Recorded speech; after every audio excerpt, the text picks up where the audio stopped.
말씀은 요한복음 20장 24절에서 29절 말씀입니다. 요한복음 20장 24절에서 29절 말씀입니다. 저와 여러분이 함께 합심하여서 읽도록 하겠습니다. 12제자 중에 하나로서 디두모라 불리는 도마는 예수께서 오셨을 때에 함께 있지 아니한지라. 다른 제자들이 그에게 이르되 우리가 주를 보았노라 하니 도마가 이르되 내가 그의 손에 못자국을 보며 내 손가락을 그 못자국에 넣으며 내 손을 그 옆구리에 넣어 보지 않고는 믿지 아니하겠노라 하니라. 여드레를 지나서 제자들이 다시 집 안에 있을 때에 도마도 함께 있고 문들이 닫혔는데 예수께서 오사 가운데 서서 이르시되 너희에게 평강이 있을지어다 하시고 도마에게 이르시되 내 손가락을 이리 내밀어 내 손을 보고 내 손을 내밀어 내 옆구리에 넣어보라. 그리하여 믿음 없는 자가 되지 말고 믿는 자가 되리라. 도마에게 이르시되 내 손가락을 이리 내밀어 내 손을 보고 내 옆구리에 넣어보라. 그리하면 믿음 없는 자가 되지 말고 믿는 자가 되라. 도마가 대답하여 이르되 나의 주님이시오 나의 하나님이시니이다. 예수께서 이르시되 너는 나를 본고로 믿느냐? 보지 못하고 믿는 자들은 복되도다 하시니라. 아멘. 우리가 지난주에 예수님의 기도하는 모습과 예수님의 그 기도의 모습 위에 있는 하나님 앞에 순종하는 모습을 통해 하나님의 뜻에 순종이라는 제목으로 말씀을 듣게 됩니다. 예수님은요, 이 땅에 오셨을 때 완벽한 하나님으로 오셨고요. 또 예수님은 완벽한 사람의 모습으로 오셨습니다. 그렇기 때문에 예수님께 있어서 십자가라는 이 십자가를 지고 그에 매달려야 된다라는 죽음을 감당해야 된다라는 이 일은 그분께서도 너무나 힘든 앞으로에 일어날 일이었다라는 거죠. 예수님께서도 너무나 큰 부담이 되었습니다. 그래서 예수님께서 이렇게 기도합니다. 하나님, 이 잔을 내게서 옮길 수 있으면 옮겨 주옵소서. 내가 십자가를 지지 않아도 된다라면 내가 십자가를 지지 않을 수 있게 해주시기 바랍니다. 하지만 나의 원대로 마옵시고 아버지의 원대로 하옵소서. 그럼에도 불구하고 내가 이 십자가를 지고 싶지는 않지만 하나님의 뜻이 정말 십자가를 져야 한다면 제가 이 십자가를 지겠습니다. 라는 예수님의 기도를 보게 됩니다. 그리고 그 기도대로 예수님께서 결국 십자가를 지게 되시게 되죠. 여러분, 우리의 삶은요, 예수님을 본받아서 정말 하나님이 기뻐하시는 그 뜻에 순종하는 삶이 되어야 합니다. 때로는 그 길이요, 피곤한 길이 될 수도 있고요. 지치는 길이 될 수도 있고요. 어렵고 험난한 길이 되어질 수도 있습니다. 하지만 하나님께서 원하시는 길이시라면, 하나님의 원하시는 뜻이라면 얼마든지 나의 것을 포기하고 정말 순종의 길에 서기를 바랍니다. 이게 참된 성도의 길이고요. 복받은 자의 삶의 모습일 줄로 믿습니다. 아멘. 오늘은요, 지난주 하나님의 뜻에 순종이라는 말씀에 이어서 복받은 자의 예배라는 주제를 가지고 한번 말씀을 나눠보고자 합니다. 예배가 뭘까요? 예배. 예수님께 기도드리는 거. 동해 3달란트 줄게요. 성주? 교회에 나와서 하는 거. 맞습니다. 여러분, 동현이가 얘기한 것처럼 찬양하고 기도하고 말씀 듣는 거, 이게 예배입니다. 그리고 제가 자주 하는 표현이 있어요. 이건 되게 교리적인 표현이죠. 예배는 성령님의 도우심 가운데 예수님을 믿음으로 하나님께 영광 돌리는 행위이다 라고 제가 얘기합니다. 기억하시나요? 누구의 도움 가운데? 성령님의 도우심 가운데. 누구를 믿음으로? 예수님을 믿음으로. 누구에게 예배를 한다? 하나님께. 여러분, 그런데요, 또 마크 레버튼이라는 한 목사님이 계십니다. 이분이요, 책을 썼는데 껍데기 예배는 가라, 형식적인 예배, 무의식적인 예배, 의미 없는 예배는 가라 라는 제목으로 껍데기 예배는 가라 라는 이름을 가지고 책을 하나 씁니다. 그분이 정의내린 예배에 보면요, 이렇게 기록해요. 제가 읽어드릴게요. 예배는 아버지와 아들과 보혜사 성령인 삼위일체 하나님께만 영광을 돌린다. 참된 예배는 하나님의 사랑과 정의가 공존하며 그분의 자비와 인자가 세상을 가득 메울 만큼 충만하여진다. 예배는 진주만큼 값진 보화를 발견하는 순간이며 우리가 크고 작은 변화를 경험하는 장소이기도 하다. 그런가 하면 성경이 말하듯 하나님의 소망이 눈에 이르도록 구체화되는 시간이다. 하나님은 억압과 가난과 불의로 가득한 세상에서 그분의 소망을 드러내라고 우리를 예배의 자리에 부르셨다. 여러분 중요한 거는요. 다 잊어도 좋아요. 이 마크 레버튼이라는 목사님이 하시는 예배에 대한 정의는 뭐냐면 그분의 소망을 드러내라고 하나님의 원하시는 그 뜻을 드러내라고 우리를 어디로 부르셨다고요? 예배의 자리로 부르셨다라고 얘기합니다. 우리가 지금 이 자리에 나와 있는 이 예배의 이유는 무엇이다? 하나님의 뜻을 어디에? 세상에 드러내기 위해서 하나님의 뜻을 알기 위해서 이 예배의 자리에 나오게 되었다라고 얘기를 합니다. 이것이 예배라는 거예요. 여러분 오늘 본문 말씀에 보니까요. 예수님께서 하나님께 기도하신 이후에 가룟 유다와 그의 자들 함께 온 자들을 통해 붙잡히시게 됩니다. 그리고 그가 고통당하시게 되고요. 그가 십자가에 못 박혀 죽으심을 당하게 되죠. 그리고 사흘 만에 부활하시게 됩니다. 그리고 부활한 그 예수님께서요. 제자들에게 나타나시게 되고요. 예수님의 제자들이 그 자리에 없었던 도마에게 얘기합니다. 우리가 부활하신 예수님을 만났노라. 그러자 이 도마가 이렇게 얘기합니다. 오늘 말씀처럼 내가 그의 못자국과 창자국을 보고 만져보지 않고서는 내가 믿지 못하겠노라. 그리고 8일이라는 시간이 지나서 예수님께서 제자들에게 너희가 평강이 있을지어다 하며 나타나시게 됩니다. 이 자리에 누가 있었다고요? 도마가 자리하게 되죠. 그리고 예수님께서 도마에게 다가갑니다. 그리고 예수님께서 나의 창자국과 나의 못자국을 만져보아라 라고 말씀하시죠. 그때 도마가 뭐라 하는지 아십니까? 나의 주님이시고 나의 하나님이십니다 라는 고백을 합니다. 그리고 예수님께서 하시는 말씀이 오늘 바로 29절의 말씀. 예수께서 이르시되 너는 나를 본고로 믿느냐? 보지 못하고 믿는 자들은 복되도다 라고 예수님께서 하시는 말씀을 우리가 듣게 됩니다. 보지 못하고 믿는 자들은 복되도다. 오늘 말씀 제목은요. 복받은 자의 예배예요. 그런데 오늘 우선은 예수님께서 복되다 하신 자가 어떠한 자라고요? 보지 못하고 믿는 자. 이 보지 못하고 믿는 자들은 복되도다 하신 이 믿음에 대해서 먼저 좀 짚고 넘어가 보려고 합니다. 여러분 믿음이 뭡니까? 믿음을 어떻게 생각하시나요? 믿음. 제가 자주 얘기하는 부분도 있기도 합니다. 최근에 새로 오신 분들이 그래도 덜어 있기 때문에 제가 한번 다시 믿음에 대해서 설명을 드리고자 합니다. 믿음이란 건요, 여러분. 나의 몸을 맡기고 기대는 것을 믿음이라 합니다. 여러분들이 지금 어디에 앉아있죠? 교회 의자에 앉아 있습니다. 만약에 이 의자가 우리가 앉을 때마다 삐걱거리고 부서지고 넘어진다라면 여러분들은 이 의자를 신뢰할 수 있을까요? 없죠. 여러분들은요. 이미 의자라는 건 사람들이 앉기에 만들어진 거야 라는 지식을 가지고 있습니다. 그리고 그 지식에 기반해서 여러분들이 의자에 앉는 경험을 하게 되죠. 지식이 기반된 경험을 통해서 의자에 앉아봤더니 이 의자가 나의 몸을 잘 지탱하고 무너지거나 부서지지 않네 라고 신뢰하게 됩니다. 그게 바로 무엇입니까? 믿음이라는 거죠. 우리 학생들이 있으니까 학생들이 책가방을 맵니다. 책가방을 맬 때마다 밑에가 터져서 구멍이 뚫려서 내 책이 쏟아진다면 여러분들은 그 책가방을 신뢰할 수 있을까요? 아니라는 거죠. 이 책가방은 내가 원하는 만큼의 책을 얼마든지 넣어도 충분히 내가 어깨에 들쳐매도 나의 무게를 이 가방이 버텨낼 수 있어. 이 책들의 무게를 버텨낼 수 있어 라는 지식에 기반한 경험으로 그 가방을 맸을 때 어떻게 해요? 가방이 버티는 걸 보고 그 다음부터는 아무 고민 없이 아무 생각 없이 나는 이 책가방을 믿고 책가방에다가 책을 집어넣게 됩니다. 이게 바로 믿음이라는 거예요. 자, 믿음은 어떻게 만들어진다고요? 우선 지식이 있어야 됩니다. 그렇죠? 지식이 없으면 믿음이 만들어질 수가 없어요. 지식 다음에 무엇이 있어야 됩니까? 경험해야 됩니다. 그리고 이 경험한 이후에 무엇이 만들어집니까? 이거에 대한 신뢰, 믿음이 만들어지게 된다는 거죠. 여러분 믿음 게임이라고 있습니다.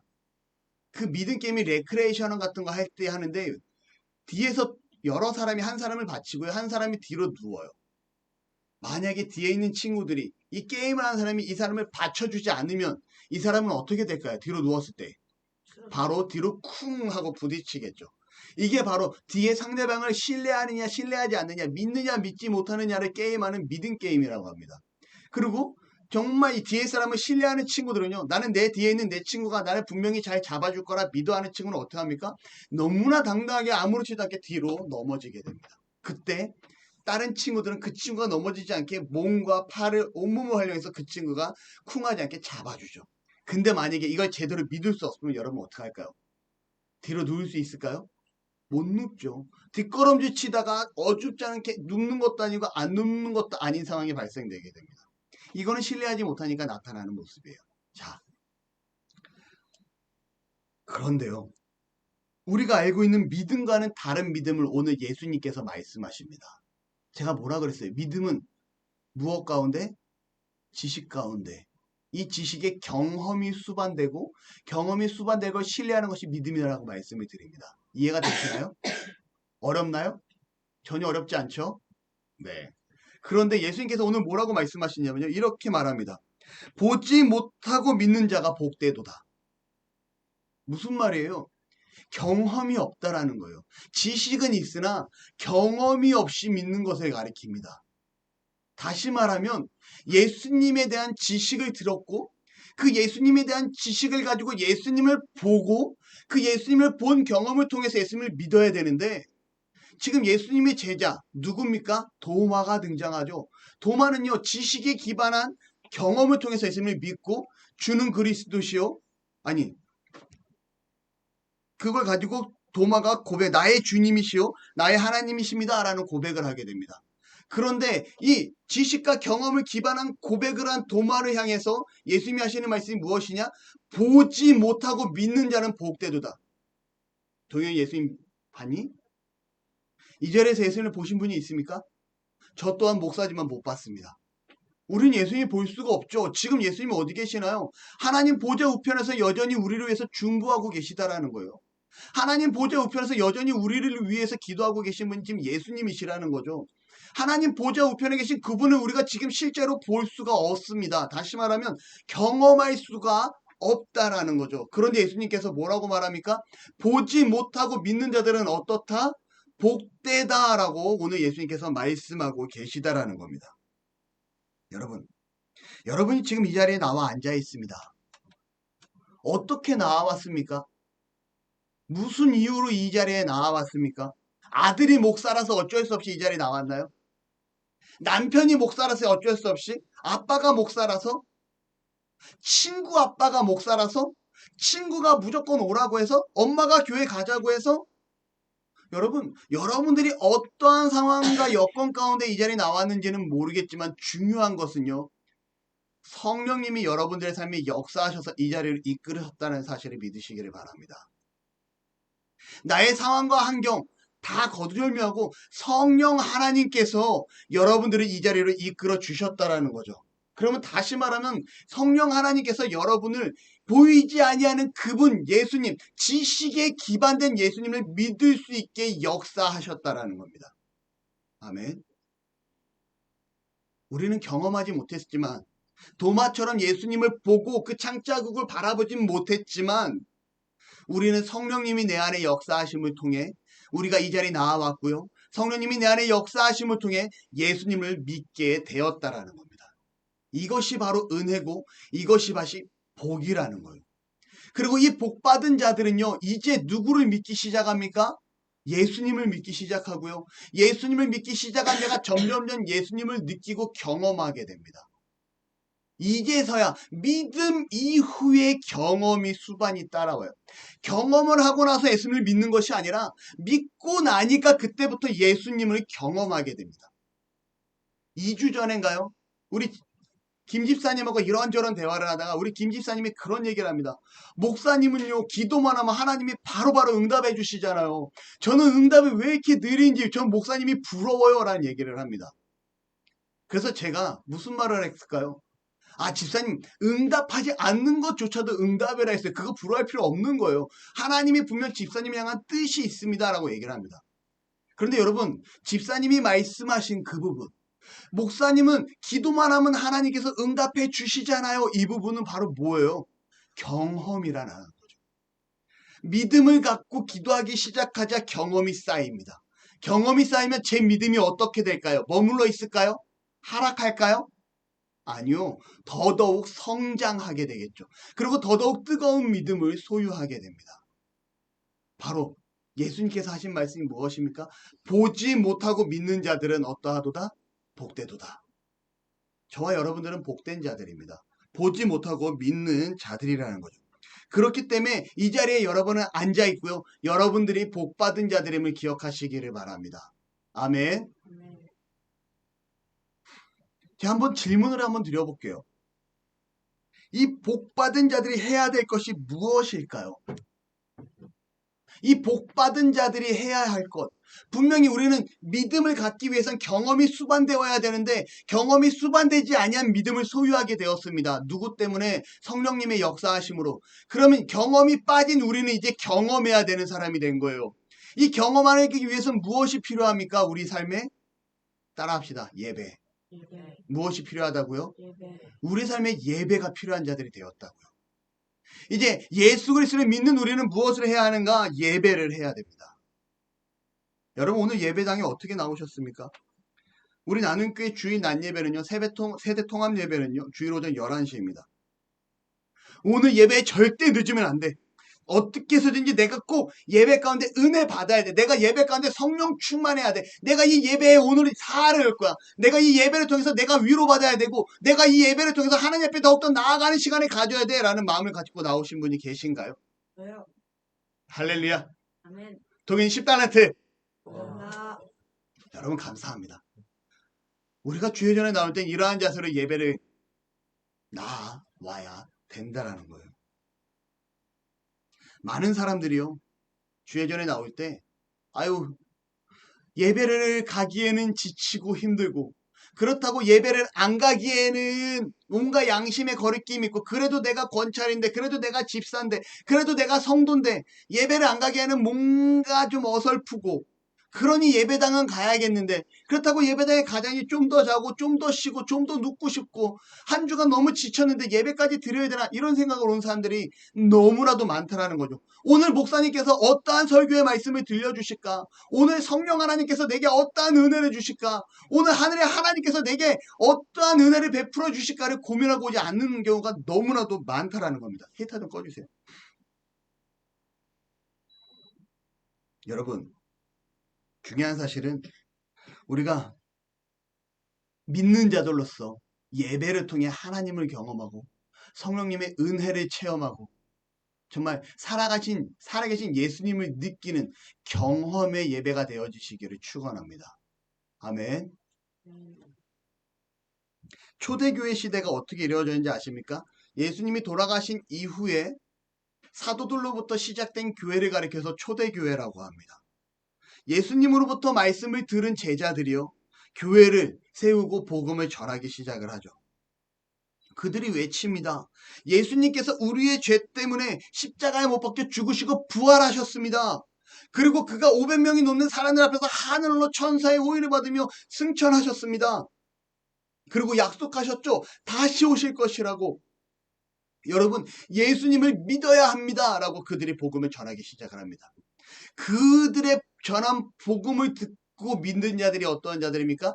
보지 못하고 믿는 자, 복된 자들이 생기기 시작을 합니다. 그리고 그들이 어떻게 예배하기 시작을 합니까? 예수님의 부활을 기념하여 안식 후 첫날 예수님이 금요일날 돌아가시고요. 금요일, 토요일, 일요일 하루 이틀 사흘 만에 부활하시잖아요. 일요일날 부활하심을 기념하여 일요일날 하나님을 예배하기 시작을 합니다. 그 예배가 오늘날 우리에게까지 이어져서 주일날 예배하게 되고요. 우리는 복받은 자들로서 보지 못하고 믿는 자들로서 하나님께 영광 돌리게 됩니다. 여러분 다시 물어볼게요. 여러분 예수님을 만나셨습니까? 아멘. 여러분들은 복받은 자들입니다. 그렇다면 이제 좀 더 성숙한 신앙인이 되기를 바라요. 좀 더 성숙한 신앙인이 되어서 하나님을 예배하는 은혜가 있기를 바랍니다. 저는요 고신교단에 SFC라는 학생신앙운동이라는 학생 출신입니다. 막 이상한 정치운동 아니고요. 신앙운동에 중고등학생, 대학생까지 이루어진 스튜던트 포 크라이스트라고 해가지고 이제 예수를 위한 학생운동 해가지고 하는 그 SFC 단체 소속이고요. 저희 아내도 그렇습니다. 그런데 저는 여기에 자부심이 있어요. 초등학교 6학년 때 처음으로 SFC 중고등부 수련회를 가게 됩니다. 6학년 졸업을 하니까 예비 중학교 1학년을 해서 SFC 수련회를 가게 되죠. 그곳에 갔는데요. 500명이 넘는 학생들이 모여서 하나님을 찬양하고 예배하고 기도하는데 얼마나 감격적이고 감동적인지 모르겠어요. 그런 모습 태어나서 처음 보게 됩니다. 그리고 정말 그 수련회를 통해서 내 자신이 정말 죄인이구나 라는 사실을 깨닫습니다. 그리고 하나님이 나를 정말 사랑하셨구나를 그때 깨달아요. 얼마나 감사했는지 몰라요. 그리고 단 한 번도 빠짐없이 그 SFC 수련회에 참석을 합니다. 고3 때가 돼요. 6년째 되던 해 SFC 수련회에 참석을 했는데요. 전혀 은혜가 되지 않고 생각만 복잡합니다. 왜냐하면 강사 목사님이 오셨는데 불과 얼마 전까지 그 강사 목사님이 강도사님이었던 걸 제가 알고 있었거든요. 제가 죄송한 표현을 한번 쓰겠습니다. 그 당시 저희 교회 목사님한테 제가 저분 보고 목사님 저분 누구세요? 어디 교회 강도사님인데? 무슨 소도둑놈처럼 생겼어요. 라고 1년인가 2년 전에 했던 말을 분명히 제가 스스로 기억을 해요. 그러니까 목사님이 야 이 새끼야 어떻게 목사님이 될 분한테 소도둑놈이라고 표현을 해? 막 죄송합니다. 제 그게 기억이 나요. 근데 그 소도둑놈처럼 생긴 목사님이요. 어느 날 목사님이 돼서 우리 SFC 수련회 3박 4일 동안 하는 수련회 강사로 오신 거예요. 여러분 제 머릿속에 저분은요. 어떤 분이셨어요? 소도둑이었어요. 근데 그분이 말씀을 전하니 제가 은혜가 되겠습니까? 안 되겠습니까? 머리에 집중이 안 되는 거예요. 저런 분이 저렇게 생긴 분이. 근데 제가 3일째 되는 날 제 충격을 받습니다. 어떤 충격을 받냐? 머릿속에 온통 내가 지금 수련회 와서 뭐 하고 있는 거지? 내가 지금 은혜 받을 자리에 와서 예배를 사모하러 온 자가 돼서 내가 지금 무엇을 하고 있는 거지? 상아가 너 목사님이 꿈이라며. 목사가 되기를 꿈꾸는 네가 지금 예배 태도가 이게 뭐지라고 생각이 듭니다. 그리고 내가 오늘 이 밤에 이 마지막 집회는 반드시 은혜를 받으리라는 마음을 다잡고요. 하나님께 기도하기 시작해요. 하나님 제가 오늘 예배께는 어떻게든지 은혜 받기를 원합니다. 하나님께 영광 돌리기 원합니다. 내 마음이 하나님 앞에 더욱더 나아가기 원합니다. 기도하고요. 자세를 바르게 하기 시작을 합니다.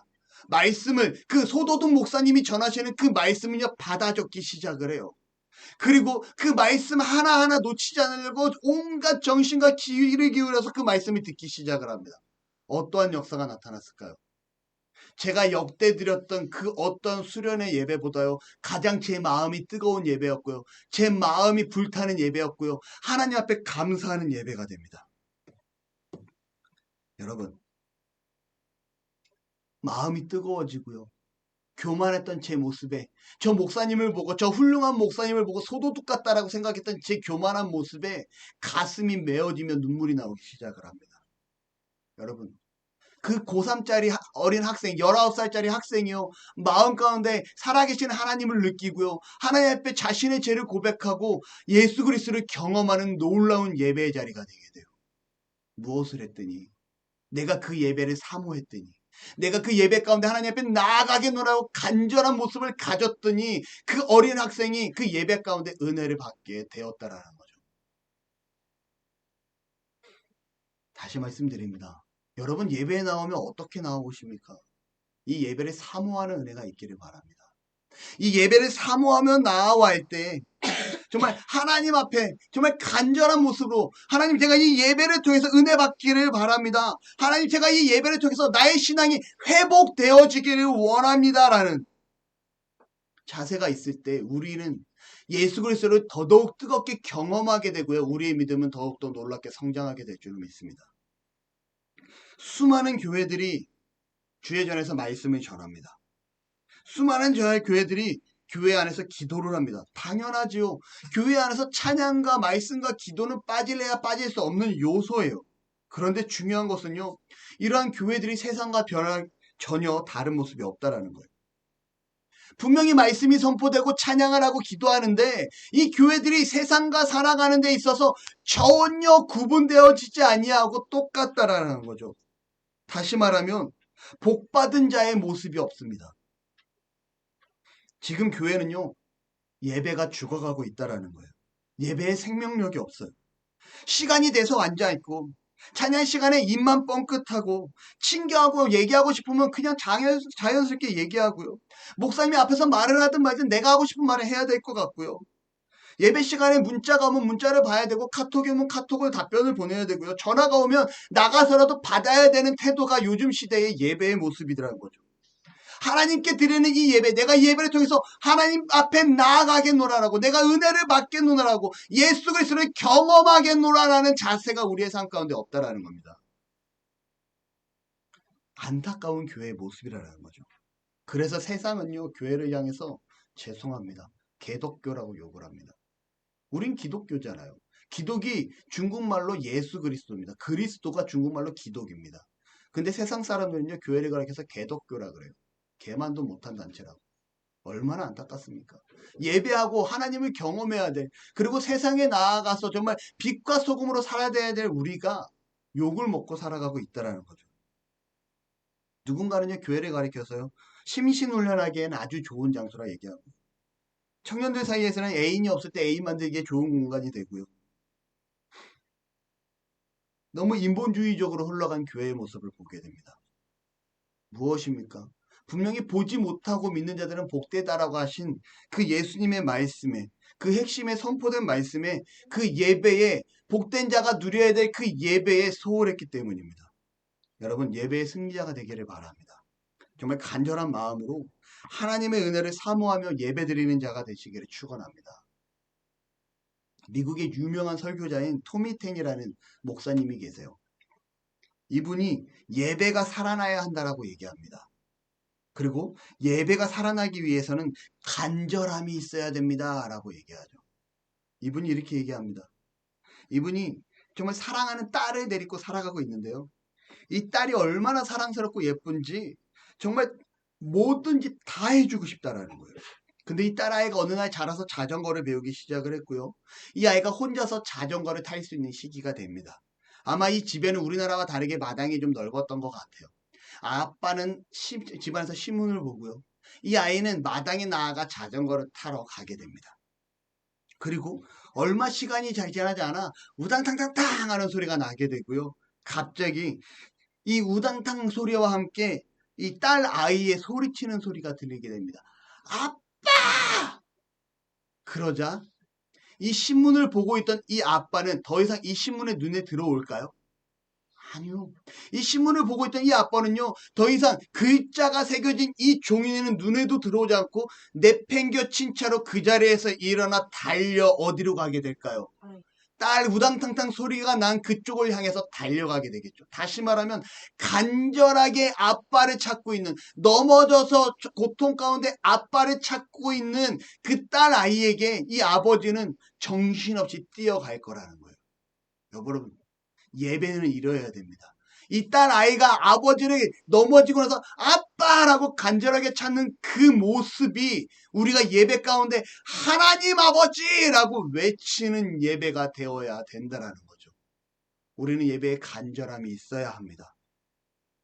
우리가 이러한 간절한 예배를 드릴 때 여러분, 우리는 예수 그리스도를 더더욱 경험하게 되고요, 우리의 믿음은 더더욱 성장하게 되어질 줄로 믿습니다.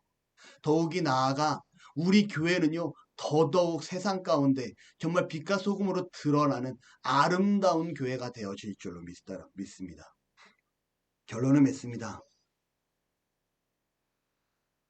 여러분, 믿음이란 경험하면 경험할수록 더더욱 성장하는 것이 믿음이에요.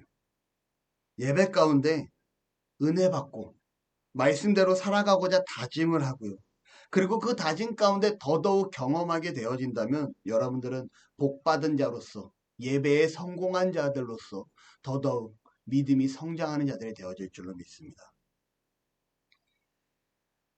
믿음으로 복받은 여러분, 예배에 간절한 자세를 가짐을 통해 반드시 승리하시는, 삶 가운데 하나님께 온전히 영광 돌리는 저와 여러분들이 되시기를 축원합니다. 기도하겠습니다.